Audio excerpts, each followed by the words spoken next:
اس video کے بننے تک دنیا کے ٹاپ امیر ترین لوگوں کی فہرست میں 60% یہودی ہے۔ اس کے علاوہ امریکہ سمیت دنیا کے بڑے بڑے ممالک یہودیوں کے قبضے میں ہے۔ آپ نے زندگی میں کبھی نہیں دیکھا ہوگا کہ کوئی یہودی سڑک پر پڑا بھیک مانگ رہا ہو۔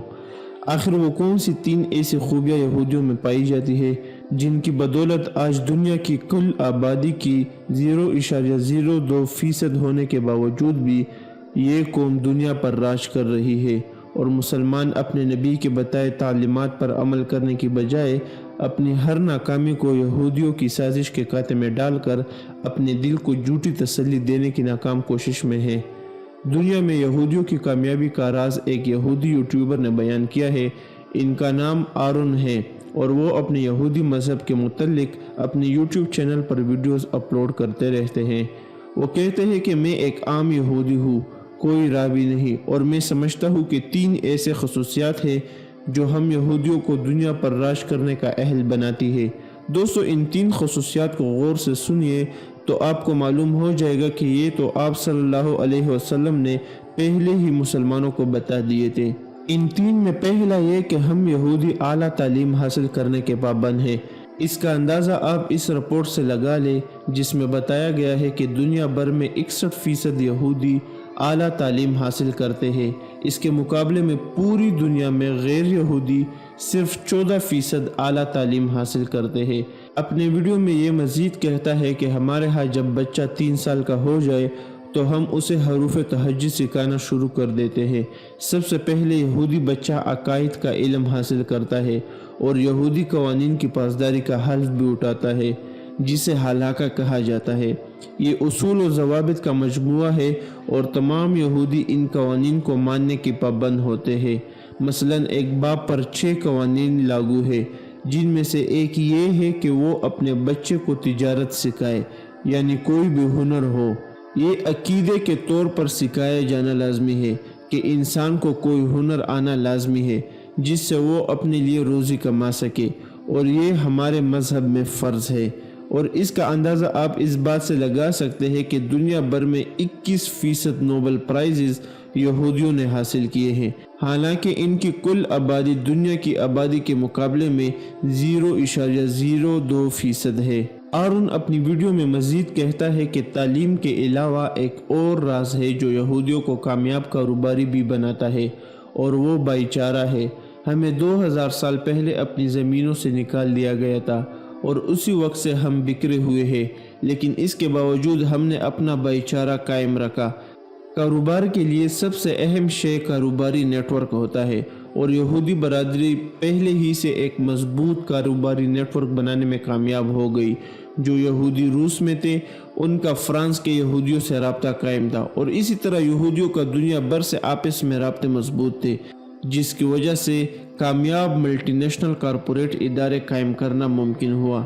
شاید یہودیوں نے سب سے پہلے عالمی بھائی چارے کا نظام قائم کیا، جس کی وجہ سے وہ تمام قوموں سے پہلے عالمگیر نظام بنانے میں کامیاب ہو گئے۔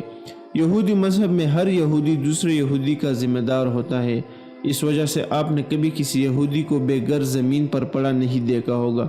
یہودیوں میں ایک قانون ہوتا ہے جسے ریبیٹ کہا جاتا ہے۔ ریبیٹ کا معنی سود ہے۔ یہودی مذہب میں دوسرے یہودی کو قرض دیا جائے تو اس سے سود لینا جائز نہیں۔ جب بھی کاروباری معاہدے کی بات آتی ہے تو اس میں دیکھا جاتا ہے کہ اگر دونوں طرف یہودی ہو تو قیمت برابر ہی ہوگی۔ غیر یہودی سے سود لینا ان کے لیے کوئی غلط بات نہیں، لیکن جب 2 یہودیوں کے مابین کاروبار ہو تو معیار الگ ہوتا ہے۔ اگرچہ یہودی آبادی دنیا میں سب سے کم ہے، لیکن ان کی برادری آپس میں جڑی ہوئی ہے۔ مثلا نیو جرسی یہودی آبادی کی گڑھ ہے۔ ہولوکاسٹ سے بھاگ کر برسوں پہلے یہ یہاں آباد ہوئے تھے۔ اس وقت ایک ربائی نے انہیں قائل کیا تھا کہ ان میں سے ہر ایک فرد کسی نہ کسی کاروبار میں مہارت ضرور حاصل کرے، کیونکہ آپ جانتے ہیں کہ جب ہر شخص ایک نہ ایک ہنر سیکھے گا تو اسے برادری میں ہی کام کے مواقع ملیں گے، اور اسی طرح برادری کا پیسہ برادری میں ہی رہے گا، اور اسی طرح بہت کم وقت میں برادری مالدار ہو گئی۔ اس لیے اگر غور کریں تو مضبوط برادری کے بدولت یہودیوں نے پوری دنیا کے معاشی نظام کو کنٹرول کر لیا ہے۔ تاہم اگر تعلیم اور دولت کے حوالے سے دیکھا جائے تو یہودی روایات ایک ایسا نقشہ بناتی ہے جس کے شاندار نتائج کا کچھ ہی عرصے میں سامنے آ جانا کوئی ناممکن بات نہیں۔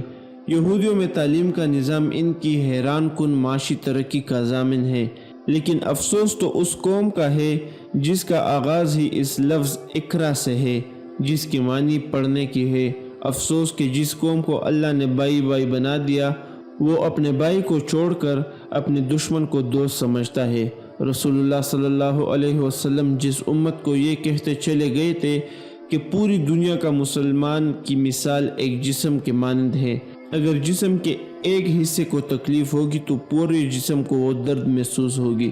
اسی طرح اگر دنیا کے کسی بھی کونے میں مسلمان پر تکلیف ہے تو اس سے پوری امت مسلمہ تکلیف میں ہوگی، لیکن آج مسلمانوں پر ہونے والے ظلم و ستم پر امت خاموش ہے۔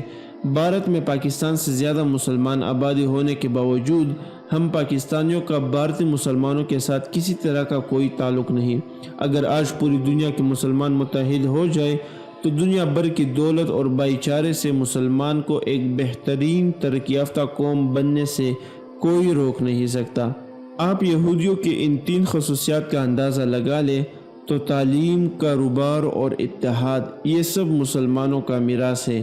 اگر آج بھی ہم مسلمان قرآن و سنت پر عمل کریں تو ہماری زندگیاں بدل سکتی ہیں، لیکن ہمیں یہ بتایا جاتا ہے کہ حکومتی معاملات میں مذہب کا کوئی کام نہیں، مذہب صرف مسجد کی حد تک ہی کافی ہے، لیکن ایسا ہرگز نہیں۔ اسلام ایک کامل دین ہے، اور جب تک نظام اللہ کا نہ ہو معاشرے میں تبدیلی لانا ممکن نہیں، وہ تبدیلی جو ہماری دنیا کے ساتھ ساتھ آخرت کو بھی خوبصورت بنا دے گی۔ یا اللہ، مسلم امہ کے نوجوان میں یہ احساس پیدا فرما اور مسلمانوں سے فرقواریت اور سیاسی اختلافات کا خاتمہ فرما، آمین۔ ویڈیو پسند آئے تو دوستوں کے ساتھ لازمی شیئر کریں۔ جزاک اللہ خیر۔ السلام علیکم ورحمۃ اللہ وبرکاتہ۔